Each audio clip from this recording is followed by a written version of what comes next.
నమస్తే, నేను Vamsi. Welcome to ground report. ఆంధ్రప్రదేశ్లో కాదేది రాజకీయాలకు అనర్హమన్న విధంగా పార్టీలు వ్యవహరిస్తున్నాయి. ప్రస్తుతం మెడికల్ కళాశాలలన్నీ పీపీపీ మోడల్లో నిర్మాణాలు చేపట్టాలన్న ప్రభుత్వ విధానంపై జరుగుతున్న గొడవ పీక్ స్టేజ్కి చేరుకుంది. 15 నెలల్లో ప్రభుత్వాన్ని పాయింట్ బ్లాక్లో కార్నర్ చేసేలా వైసీపీకి ఆయుధం దొరికింది. కూటమి మాత్రం వెనక్కు తగ్గేదేలే అన్నట్టుగా వ్యవహరిస్తోంది.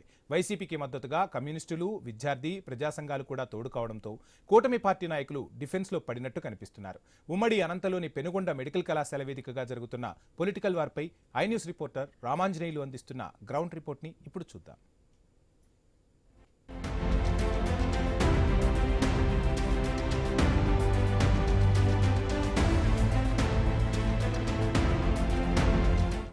ఆంధ్రప్రదేశ్ హిస్టరీలో ఎప్పుడూ లేని విధంగా ఏకంగా 17 మెడికల్ కాలేజీలు మేమే తీసుకొచ్చామని ఒకరంటారు.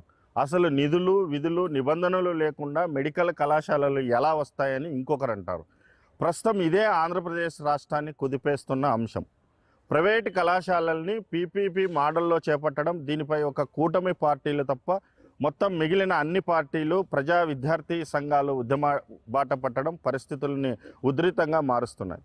ఇందులో ఉమ్మడి అనంతపురం జిల్లా పెనుగొండ మెడికల్ కళాశాలల వేదికగా ఒక పొలిటికల్ హైటెన్షన్ కనిపిస్తుంది. ఇక్కడ ఏపీలో మిగిలిన కళాశాలలతో పోలిస్తే కాస్త నిర్మాణంలో వెనుకబడిన 2 ఫ్లోర్ల నిర్మాణం జరిగింది. ఇంకా నిర్మాణం చేపట్టాల్సింది చాలా ఉంది. ప్రస్తుతం ఈ కాలేజీని ప్రైవేట్ పరం చేయొద్దంటూ వైసీపీ చలో పెనుగొండకు పిలుపునిచ్చింది. అసలు ఎందుకు ప్రభుత్వ మెడికల్ కళాశాలల్ని ప్రైవేట్ పరం చేయాలనే నిర్ణయం తీసుకున్నారు? ఇందులో ప్రభుత్వం చెబుతున్నది ఏంటి? మిగిలిన పక్షాలు ఎందుకు వ్యతిరేకిస్తున్నాయి? ఇలాంటి అనేక అంశాలను ఇవాల్టి గ్రౌండ్ రిపోర్ట్లో చూద్దాం.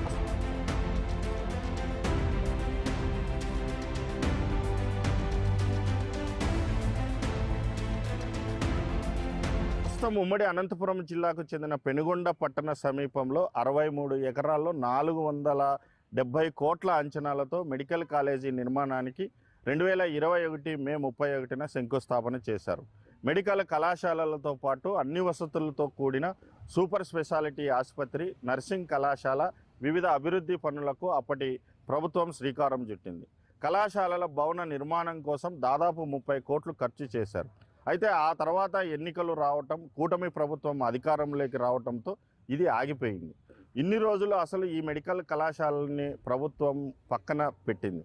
తాజాగా పీపీపీ మోడల్ మెడికల్ కళాశాలలో నిర్మాణం చేపట్టాలని నిర్ణయం తీసుకోవడంతో ఇది తెరపైకి వచ్చింది. వాస్తవంగా ఇక్కడ మెడికల్ కాలేజీలే లేదని మంత్రి సబితా వంటి వారు ఫోటోలు పెట్టి ప్రచారం చేయగా, మాజీ మంత్రి ఉషా చరణ్ లాంటి వారు కూడా ఇక్కడ నిర్మాణాలు వీడియోలతో సహా చూపించి గట్టి కౌంటరే ఇచ్చారు. అసలు ఇక్కడ నిర్మాణాలు ఎంతవరకు వచ్చాయి? వైసీపీతో పాటు మిగిలిన పక్షాలు ఈ పీపీపీ మోడల్ని ఎందుకు వ్యతిరేకిస్తున్నారో వారి మాటల్లోనే చూద్దాం. ఇది పెనుగొండ మెడికల్ కాలేజీకి వేసిన స్లాబ్ ఇది. సో ఇటువంటి మీరు అంతా చూస్తున్నారు, ఇంత ప్రోగ్రెస్ ముమ్మరంగా అయితే పని జరిగింది. అయితే సెప్టెంబర్ 3వ తేదీ 2024లో ఎస్సీ గారు ఆదోని మెడికల్ కాలేజ్, అదేవిధంగా పెనుగొండ మెడికల్ కాలేజ్ పని అయితే ఏదైతే ముమ్మరంగా సాగుతా ఉందో దాన్ని స్టాప్ చేయండి అని మీరు మీ ప్రభుత్వం వచ్చిన తర్వాత ఒక జియో ఇష్యూ చేయడం జరిగింది. ఎందుకు ఇది చేస్తారు? ఈరోజు మేము ప్రశ్నిస్తున్నాం. ఈరోజు ఆంధ్రప్రదేశ్లో ఇన్ని మెడికల్ హాస్పిటల్ ప్రైవేటైజేషన్ చేసేంత పని మీకు ఎందుకు వచ్చింది? అంటే స్టేట్ బడ్జెట్లో ఏదైతే మీరు కేటాయించినారో దాంట్లో మేము లైన్ బడ్జెట్ అయితే అడగలేదు. ఈ మెడికల్ హాస్పిటల్ సంపూర్ణం చేయడానికి కేవలం 4 to 5% మీరు కేటాయిస్తే ఈ సంపూర్ణంగా ఎక్కడెక్కడ ఇంకా మెడికల్ హాస్పిటల్స్ అనేది, మెడికల్ కాలేజెస్ అనేది ఎక్కడెక్కడ ఉన్నాయి అవన్నీ కూడా సంపూర్ణంగా పూర్తి బిల్డప్ ఏరియాలో వచ్చి ప్రజలకు అందుబాటులోకి వస్తుంది. ప్రభుత్వానికి సంబంధించినటువంటి భూమి అయితే కావచ్చు, లేక ఎక్కడెక్కడైతే ప్రభుత్వ భూమి లేదో మరి రైతుల దగ్గర నుంచి భూ సేకరణ చేసి వాటికి సంబంధించినటువంటి బిల్లులు కూడా క్లియర్ చేయడం కావచ్చు. మరి అదే మాదిరిగా 8,480 కోట్ల రూపాయలు నాబార్డు నుంచి మరి నిధులను కూడా శాంక్షన్లు చేయించి, అడ్మినిస్ట్రేటివ్ శాంక్షన్లు ఇచ్చి మరి వివిధ దశల్లో ఉన్నటువంటి ఈ యొక్క కళాశాలల నిర్మాణాన్ని ఈ ప్రభుత్వం వచ్చినటువంటి తక్షణమే వెంటనే పనులన్నీ కూడా ఆపేయడమే కాకుండా, ఆవేళ మా ప్రభుత్వ హయాంలో ఏదైతే విజయనగరం కానీ, రాజమండ్రి, ఏలూరు, నంద్యాల, మచిలీపట్నం ప్రాంతాలలో పూర్తిగా కళాశాలల యొక్క నిర్మాణాన్ని పూర్తి చేసి మరి క్లాసులను కూడా ప్రారంభించాము.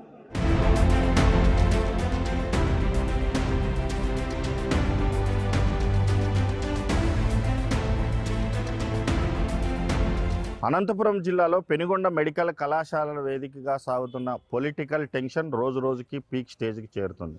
వాస్తవంగా ఇక్కడ కళాశాల నిర్మాణమే జరగలేదని ప్రస్తుత మంత్రి సబితా చేసిన ఆరోపణలు, ఆమె దిగిన సెల్ఫీలు రాజకీయ రగడకు దారితీసింది. వాస్తవంగా 2 ఫ్లోర్ల వరకు నిర్మాణం జరిగితే అది చూపకుండా ఖాళీ ప్లేట్ల వద్ద ఫోటోలు దిగి వాటిని ప్రచారం చేయడంపై వైసీపీ గట్టిగానే కౌంటర్ ఇచ్చింది. ఇటు మాజీ మంత్రులు శంకర్ నారాయణ, ఉషా చరణ్ శ్రీ లాంటి వారు పెనుగొండ కళాశాల వద్దకు వచ్చి ఇదిగో వాస్తవం అంటూ ప్రజల ముందుకు ఉంచే ప్రయత్నం చేశారు. ఇంకోవైపు వైసీపీ అనంతపురం జిల్లా అధ్యక్షుడు అనంత వెంకటరామరెడ్డి, మాజీ ఎమ్మెల్యే విశ్వేశ్వరరెడ్డి, శైలజానాథ్ వంటి వారు తీవ్ర స్థాయిలో ప్రభుత్వాన్ని కార్నర్ చేస్తున్నారు. ఏ విధంగా చెప్పాలంటే ఇది వైసీపీకి ఆయుధంగా మారింది. ఇటీవల ప్రభుత్వం ఈ స్థాయిలో కార్నర్ అయిన ఘటన మరొకటి లేదంటే అతిశక్తి కాదు. వైసీపీ కూడా దీనిని గట్టిగానే వాదిస్తుంది. అసలు దీనిపై వైసీపీ నాయకులు ఏమంటున్నారో ఇప్పుడు చూద్దాం.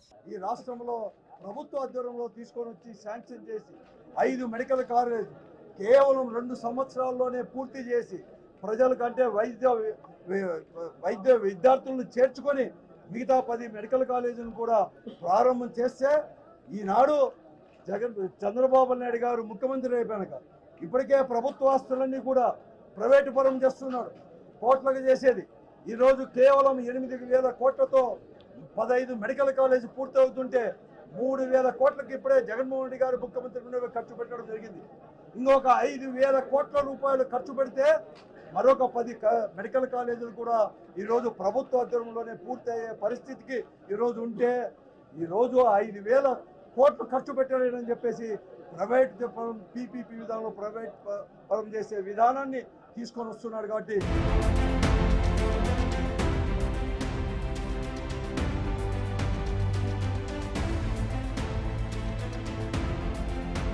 అసలు ఈ పీపీపీ మోడల్ అంటే ఏంటి? ఈ విధానంలో మెడికల్ కళాశాలల నిర్మాణం చేపడితే ప్రైవేట్ పరం చేపట్టినట్టేనా?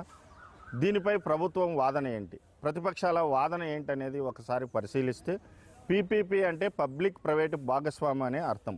వైసీపీ ప్రభుత్వం 17 కొత్త ప్రభుత్వ మెడికల్ కళాశాలల నిర్మాణం చేపట్టింది. ఈ కళాశాలల నిర్మాణం ద్వారా ఎంబీబీఎస్ సీట్ల సంఖ్యను 2,360 నుంచి 4,910కి పెంచాలనేది అప్పటి ప్రభుత్వ లక్ష్యం. ఈ కాలేజీల్లో సగం సీట్లు ఉచితంగా, మిగిలిన వాటిని ప్రైవేట్ కళాశాలలతో పోలిస్తే తక్కువ రుసుముతో అందించాలనేది నిర్ణయించారు. దీనివల్ల నిరుపేద మధ్యతరగతి విద్యార్థులకు విద్య అందుబాటులోకి వస్తుందని భావించారు. కానీ ఇప్పుడు పీపీపీ పద్ధతిలో ప్రైవేటు సంస్థలకు అప్పగించాలని ఇప్పటి ప్రభుత్వం నిర్ణయించింది. అసలు ఎందుకు ఈ విధానం అంటే స్పెషలిస్ట్ డాక్టర్ల కొరత, మౌలిక సదుపాయాల నిర్మాణంలో ఆర్థిక పరిమితుల వల్లే వీటిని ప్రైవేటుకి అప్పగిస్తున్నట్లుగా ప్రస్తుతం చెప్తుంది. కానీ ప్రతిపక్షాలు చెప్తున్నది ఏంటంటే ప్రైవేటు సంస్థల లాభాపేక్షతో పనిచేస్తాయని, దీనివల్ల వైద్య రుసుములు గణనీయంగా పెరిగి నిరుపేద విద్యార్థులకు అవకాశాలు తగ్గుతాయనేది ఇప్పుడు చెప్తున్నటువంటి వాదన. 17 మెడికల్ కళాశాలలు ప్రతి పార్లమెంట్ నియోజకవర్గానికి ఒకటి ఉండే విధంగా జగన్మోహన్ రెడ్డి గారు నిర్ణయించి ముందు తీసుకోవడం అనేటువంటిది చాలా విప్లవాత్మకమైనటువంటిది. నిజంగా తర్వాత వచ్చిన ప్రభుత్వం దీన్ని కొనసాగించడానికి బదులు ఈరోజు ప్రైవేట్ పరం చేసే విధంగా పీపీఏ విధానం అంటూ ఈరోజు ముందుకు వస్తూ ఉంది. నిజంగా చంద్రబాబు గారి ప్రకటన పట్ల, అదేవిధంగా రాష్ట్ర మంత్రివర్గం ప్రకటన పట్ల రాష్ట్రంలో తీవ్ర వ్యతిరేకత వ్యక్తమవుతా ఉంది.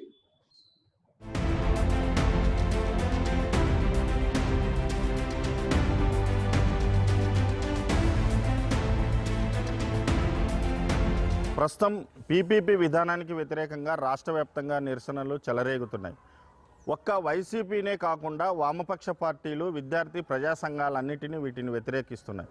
తాజాగా చలో మెడికల్ కళాశాలలకు పిలుపునివ్వడంతో ప్రభుత్వం ఒకంత డిఫెన్స్లో పడేలా చేశారు.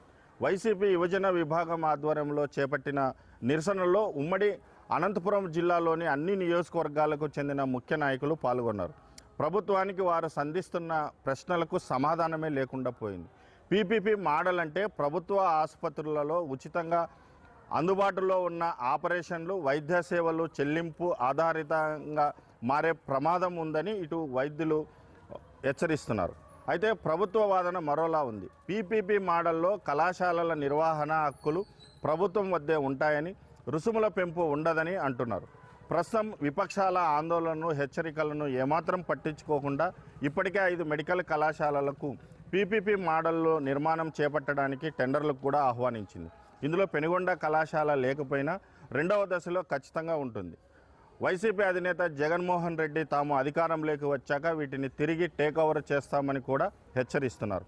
ఇలాంటి సమయంలో ఈ ప్రక్రియ ముందుకు సాగుతుందా లేక ప్రభుత్వం తన నిర్ణయాన్ని వెనక్కి తీసుకుంటుందా అన్నది చూడాల్సి ఉంది.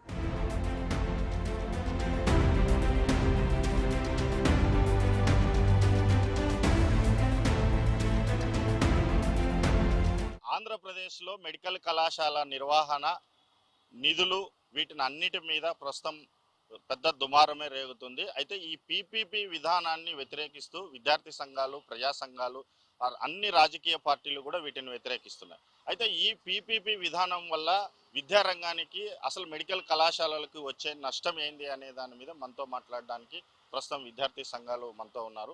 ప్రధానంగా దీని మీద పెద్ద ఎత్తున అఖిల భారత విద్యార్థి సమైక్య కూడా వ్యతిరేకిస్తుంది. మరి అసలు వాళ్ళ విధానం ఏందో కనుక్కునే ప్రయత్నం చేస్తాం. చెప్పండి, అంటే ఇప్పుడు జగన్ విధి విధానాలు లేకోకుండా మరి మెడికల్ కళాశాలని తీసుకొచ్చారు. మరి అది ఆ విధానము మంచిది కాదు అని మీరు వ్యతిరేకిస్తున్నారు. మళ్ళీ మీకు ఏ రకంగా అయితే విద్యారంగం బాగుపడుతుంది, మెడికల్ కళాశాల నిర్వహణ కానీ నిర్మాణం కానీ ఏ విధంగా చేపడితే బాగుంటుందని మీరు ఆశిస్తున్నారు? ఇవాళ పేద మధ్య తరగతికి సంబంధించినటువంటి విద్యార్థులు ఎంబీబీఎస్ చేయాలని చెప్పి ఒక కళతో ఉన్నటువంటి విద్యార్థులు గతంలో ఇదే జగన్మోహన్ రెడ్డి ప్రభుత్వం ఇవాళ 3 కోటాలుగా విభజించి A category, B category, C category అని చెప్పి 3 కోటాలుగా విభజించి జివో నెంబర్ 107, 108 తీసుకొస్తే ఇదే ఆల్ ఇండియా స్టూడెంట్ ఫెడరేషన్ ఏఐఎస్ఎఫ్గా అనేక దఫాలుగా పోరాటాలు చేసి ఆ జివో నెంబర్ 107, 108 రద్దు చేయాలని చెప్పి పోరాటం చేస్తున్నటువంటి సందర్భంలో ఇప్పుడు అధికారంలో ఉన్నటువంటి వాళ్ళకి సంబంధించినటువంటి తెలుగు యువత, అదేవిధంగా మరి టీఎన్ఎస్ఎఫ్ ఈ 2 సంఘాలు కూడా మాతో కలిసి పెద్ద ఎత్తున పోరాటం చేసి తెలుగుదేశం పార్టీ కూడా 107, 108 జివో మెడికల్ కళాశాల ప్రైవేటీకరణ చేస్తుంది వైసీపీ గవర్నమెంట్ చెప్పి గగ్గోల పెట్టినటువంటి టీడీపీ ప్రభుత్వం ఇవాళ వాళ్ళు అధికారంలోకి వచ్చిన తర్వాత ఇవాళ పీపీఏ విధానంతో వాళ్ళు 50% ప్రైవేటైజేషన్ చేస్తే మేము పూర్తిగా 100% ప్రైవేటైజేషన్ చేస్తామన్నటువంటి పద్ధతుల్లో ఇవాళ తెలుగుదేశం ప్రభుత్వం మెడికల్ కళాశాల పూర్తిగా మరి ప్రైవేటీకరణ చేస్తారు. ఇది సరైంది కాదు. రాబోయే కాలంలో ఇప్పటికే మరి విద్యార్థులు, రాజకీయ పార్టీలు, మేధావులు కూడా పెద్ద ఎత్తున ఉద్యమాలకు శ్రీకారం చుట్టారు. పీపీపీఏ విధానం రద్దు చేయకపోతే భారీ ఎత్తున మరి ఎన్డీఏ ప్రభుత్వానికి రాబోయే కాలంలో బుద్ధి చెప్పాల్సిన అవసరం కూడా ఖచ్చితంగా ఉంటుంది. ప్రధానంగా ఇవాళ ప్రైవేటైజేషన్ వల్ల వైద్య విద్యను పేద విద్యార్థులకు దూరం చేసేందుకు చంద్రబాబు నాయుడు ప్రభుత్వం ప్రయత్నం చేస్తుంది. ఇవాళ ఇదే మంగళగిరిలో ఉన్నటువంటి తన సొంత నియోజకవర్గంలో మరి యువగలం పాదయాత్రలో మరి అనేకమైనటువంటి హామీల్లో భాగంగా 107, 108 జీవోను మన అధికారంలోకి వస్తే రద్దు చేస్తామని చెప్పినటువంటి ప్రస్తుత విద్యాశాఖ మంత్రి నారా లోకేష్ గారు ఇవాళ 107, 108 రద్దు చేయకపోగా మెడికల్ విద్యా వ్యవస్థను పూర్తిగా ప్రైవేటైజేషన్ చేశారు. ఇవాళ మీరు విద్యాశాఖ మంత్రిగా ఉన్నారు కానీ మరి ప్రతిరోజు కూడా మరి వారంలో 4 రోజులు మరి సింగపూర్ అంటూ, ఢిల్లీ అంటూ ఇలా విదేశీ పర్యటనలే తిరగడానికే మీకు ప్రయత్నం కాలం గడుపుతుంది కానీ విద్యా వ్యవస్థను అభివృద్ధి పరమలో ఏమాత్రం కూడా నిర్లక్ష్యంగా వ్యవహరిస్తారు. మరి తక్షణమే మీరు ఈ పీపీఏ విధానాన్ని రద్దు చేయాలా, మెడికల్ కళాశాల ప్రైవేటీకరణ కూడా ఆపాలని చెప్పి ఐఎస్ఎఫ్ గా డిమాండ్ చేస్తున్నాం. ఇవాళ మీరు ఇలాంటి ప్రైవేటైజేషన్ చేయాలంటే ఇవాళ మెడికల్ కళాశాల ఎందుకు వచ్చింది?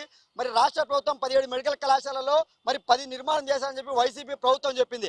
మరి ఆ 10 నిర్మాణం చేసిన వాటిని కూడా మరి ప్రైవేటైజేషన్ చేస్తారు. మరి ఇవాళ అమరావతి వేల కోట్ల రూపాయలు మరి ఎక్కడెక్కడో మరి వివిధ కంపెనీల నుంచి, వివిధ ఫ్యాక్టరీల నుంచి మరి అప్పులు తీసుకొచ్చి అప్పుల భారాన్ని ప్రజల మోపుతా ఉన్నారు. అదే అమరావతి నిర్మాణాన్ని పీపీఏ విధానం పెట్టండి. మరొక చాలా ఈ రాష్ట్రంలో పరిశ్రమలు కావచ్చు, లేదంటే మరి రకరకాలు ఉన్నాయి. వాటిని మీరు పీపీఏ రద్దు చేయకుండా కేవలం మెడికల్ విద్య ఎందుకు చేస్తున్నారు? మెడికల్ విద్యను పేద విద్యార్థులకు అందుకోకుండా ప్రైవేట్ పయం చేసేందే ఎన్డీఏ ప్రభుత్వంలో ఉన్నటువంటి ప్రధానమైనటువంటి లక్షణం. దీన్ని తక్షణమే ఆపకపోతే All India Student Federation AISF గా రాష్ట్ర వ్యాప్తంగా ఇప్పటికే ఉద్యమాలకు శ్రీకారం చుట్టాం. భవిష్యత్తులో మరింత పెద్ద ఎత్తున ఉద్యమాలు ఉద్రిక్తం చేస్తామని చెప్పి ఈ సందర్భంగా రాష్ట్ర ప్రభుత్వాన్ని హెచ్చరిస్తా ఉన్నాం. ఇప్పుడు చరిత్రలోనే ఇప్పుడు వరకు ఏ ప్రభుత్వం కూడా తీసుకురానన్నటువంటి మెడికల్ కాలేజీలు ఒకేసారి 5 సంవత్సరాల కాలంలో జగన్మోహన్ రెడ్డి తీసుకొచ్చారు అని చెప్పేసి వైసీపీ ప్రభుత్వం చెప్తుంది. మరోవైపునేమో అసలు ఈ కూటమి ప్రభుత్వములో భాగస్వామ్యం ఉన్నటువంటి పార్టీలు తప్ప మిగతా పార్టీలన్నింటినీ కూడా మీరు వ్యతిరేకిస్తున్నారు. మరోవైపున ప్రభుత్వం అయితే దీనికి ఇప్పటికే 5 కాలేజీలకి టెండర్లు ఇచ్చేసి నిర్వహణ మళ్ళీ వాటిని నిర్మాణం పద్ధతుల్లో చేపడుతున్నారు. మరి మీ ఉద్యమాలని అసలు ప్రభుత్వం పట్టించుకోవటం లేదు. మరి దీనివల్ల మీ ఉద్యమాల ద్వారా ప్రభుత్వానికి ఏమన్నా చీమగుట్టినట్టన్నా ఉంటుందా, ఫలితం ఉంటుంది అనుకుంటున్నారు? సార్, ఏదైతే గతంలో ఈ రాష్ట్రంలో ఏదైతే మెడికల్ కళాశాలలు తెచ్చారో ఆ మెడికల్ కళాశాలలు తెచ్చినటువంటి నేపథ్యంలో విద్యార్థి సంఘాలుగా అనేక సందర్భాలుగా హర్ష వ్యక్తం చేశాం. మరి ఇవాళ ఏదైతే నారా చంద్రబాబు నాయుడు గారు ఈ రాష్ట్రానికి ఈరోజు ముఖ్యమంత్రి అయిన తర్వాత ఈరోజు పీపీపీ విధానాన్ని తీసుకొచ్చి ఈరోజు వైద్య విద్యను నడ్డి విరిచే విధంగా ఇవాళ రాష్ట్రంలో పరిపాలన సాగుతుందని చెప్పేసి స్పష్టంగా అర్థమవుతాం సార్. అనేక దఫాలుగా విద్యార్థి సంఘాలుగా యువజన సంఘాలుగా అనేక పోరాటాలకు శ్రీకారం చుట్టుపోతా ఉన్నాం. ఖచ్చితంగా ఈ రాష్ట్ర ప్రభుత్వం పైన, ఈ రాష్ట్రంలో పనిచేస్తున్నటువంటి ముఖ్యమంత్రుల పైన, మంత్రుల పైన అనేకమైనటువంటి కార్యనిబంధనలు నిర్వహించబోతా ఉన్నాం. ఖచ్చితంగా ఏదైతే పీపీపీ విధానాన్ని రద్దు చేయకపోతే ఆల్ ఇండియా స్టూడెంట్ బ్లాక్ ఏఐఎస్బిగా అనేక విద్యార్థి సంఘాలుగా కలుపుకొని పెద్ద ఎత్తున ఆందోళన కార్యక్రమాలకు నిర్వహించబోతా ఉన్నాం. ఖచ్చితంగా ఈ రాష్ట్రాన్ని ఈరోజు అమ్మడానికి నారా చంద్రబాబు నాయుడు గారు శ్రీకారం చుట్టారని చెప్పేసి స్పష్టంగా అర్థమవుతా ఉంది. తక్షణమే పీపీపీ విధానాన్ని విరమించుకోవాలని చెప్పేసి ఈ యొక్క రాష్ట్ర ప్రభుత్వానికి హెచ్చరిస్తా ఉన్నాం. చెప్పండి, అంటే ఇప్పుడు మళ్ళీ తిరిగి మా ప్రభుత్వం వస్తే ఈ పీపీపీ విధానాన్ని మేము టేక్ ఓవర్ చేస్తాము, తిరిగి ప్రభుత్వం తరపునే మెడికల్ కళాశాల నిర్మాణం జరుగుతుందని చెప్పేసి మరి ఒక పక్కన జగన్మోహన్ రెడ్డి చెప్తున్నారు. మరి ఏ రకంగా చూస్తారు? ఇక్కడ రాష్ట్ర ప్రభుత్వానికి ఆంధ్రప్రదేశ్లో ఉన్నటువంటి ప్రజలకి పీపీపీ విధానం ఏమనేది పూర్తిగా అర్థమైంది.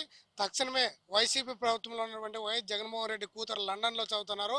అదేవిధంగా ఆంధ్రప్రదేశ్లో ఉన్నటువంటి ముఖ్యమంత్రి చంద్రబాబు నాయుడు మనవుడు ఉన్నత స్థాయి చదువుతున్నాడు. ఈరోజు పీపీపీ విధానం పెట్టడం వల్ల ఈరోజు వైద్య పూర్తిగా పేదలకు, పేద విద్యార్థులకు దూరం చేసే పరిస్థితి ఏర్పడుతుంది. కాబట్టి ఈ రాష్ట్ర ప్రభుత్వంలో ఉన్న ప్రజలు ఖచ్చితంగా గమనిస్తున్నారు. ఈ రాష్ట్రంలో ఉన్నటువంటి 2 పార్టీలు ఈ పార్టీల లబ్ధి కోసం మాత్రమే ఈరోజు పేద విద్యార్థుల జీవితాలను చెలగాటమాడుతున్నారు. తక్షణమే నారా చంద్రబాబు నాయుడు తక్షణమే పీపీపీ విధానాన్ని రద్దు చేయాలా. ఏ విధంగా అయితే ఉందో ఆ మెడికల్ కళాశాలను అదే విధంగా పూర్తిగా నిర్మాణం చేపట్టాలా, విద్యార్థులకు విద్యను అందే విధంగా చేయాలని చెప్పేసి బీసీ, ఎస్సీ, ఎస్టీ మైనార్టీ విద్యార్థి సమైక్య తెలియజేస్తుంది. లేని పక్షంలో పెద్ద ఉద్యమాలు చేస్తామని చెప్పి ఈ విధంగా తెలియజేస్తున్నాం. అంటే వైసీపీ ప్రభుత్వమైనా ఇటు కూటమి ప్రభుత్వం ఏదైనా సరే పేద మధ్యతరగతి విద్యార్థులకు వైద్య విద్యని అంటే అత్యంత ఖరీదైనటువంటి వైద్య విద్యని దూరం చేసే విధంగానే ఈ 2 పార్టీలు కూడా అవలంబిస్తున్నాయని, పేద మధ్యతరగతి విద్యార్థులకు అందుబాటులో ఉన్నటువంటి ఈ విద్యను అందుబాటులోకి తెచ్చే విధంగా మరి ప్రభుత్వం కృషి చేయాలా. మరి లేదంటే మొత్తం పెద్ద ఎత్తున రాష్ట్ర వ్యాప్తంగా అన్ని ప్రాంతాల్లో కూడా విద్యార్థి, యువజన, ప్రజా సంఘాలను కలుపుకొని పెద్ద ఎత్తున ఆందోళన కొనసాగిస్తామని చెప్పేసి విద్యార్థి సంఘాలు చెప్తున్నారు.